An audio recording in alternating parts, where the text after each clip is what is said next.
Remembrance Sunday is an important time of reflection and gratitude as we remember the countless sacrifices made by those before us during both the First and Second World Wars. It's especially important that we remember those souls that history has overlooked for so long and recognise the vast contribution made by the countries from the Commonwealth. This film will focus on the contribution made by Commonwealth soldiers from the Caribbean, the Indian subcontinent and Africa.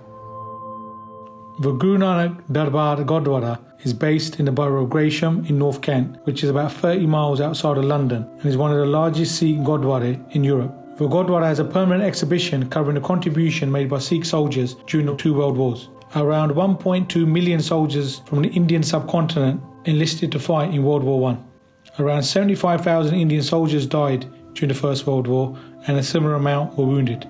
India contributed a number of divisions and brigades to the Eastern Mediterranean, North African, East African and the European theatres of war. In Europe, Indian soldiers were among the first victims who suffered the horrors of the trenches. It wasn't just the soldiers from the Indian subcontinent that made a significant contribution. At a time when we celebrate the Windrush generation, the sacrifice of the soldiers from the Caribbean who fought in World War I is often forgotten. Around 15,000 West Indians enlisted, including 10,000 from Jamaica. In 1915, Britain's War Office, which was initially opposed to the recruitment of West Indian soldiers, agreed to accept volunteers from the West Indies. A new regiment was formed, the British West Indian Regiment, which served in Europe, the Middle East and Africa.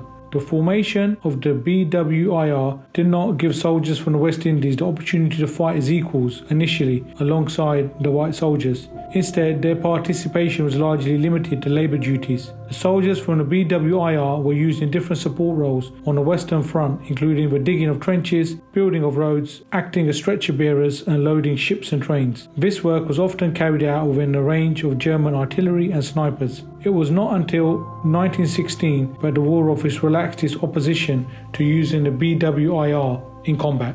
African troops played a key role in containing the Germans in East Africa during World War I. By 1918, the British Army in East Africa was mainly composed of African soldiers who were enlisted from Malawi, Nigeria, Ghana, Sierra Leone, Kenya and Uganda. Black African soldiers were largely restricted to logistical roles as the South African government feared arming them. However, an additional 25,000 black South Africans were recruited to the South African Native Labour Contingent that served on the Western Front in 1916 and 1917. As we all know, the First World War was not the war that ended all wars, and from 1939 we were in conflict again. And the soldiers from the Commonwealth were called to arms once more to fight for king and country, a country which for whom the majority will never have had the opportunity to visit.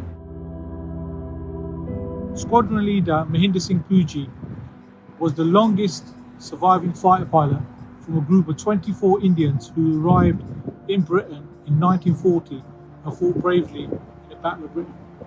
Puji campaigned for many years to raise awareness of the Indian contribution to the British war effort, which he, like many veterans, believed had largely been ignored.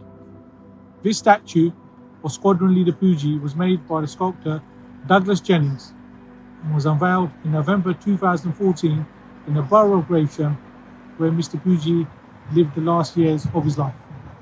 Around 1.5 million soldiers from the Indian subcontinent, including 400,000 Indian Muslim soldiers, alongside 134,000 soldiers from Africa and the Caribbean, were enlisted to fight in World War II. It's widely believed by historians that had soldiers from the Commonwealth stayed where they were, the history of the world would have looked so vastly different.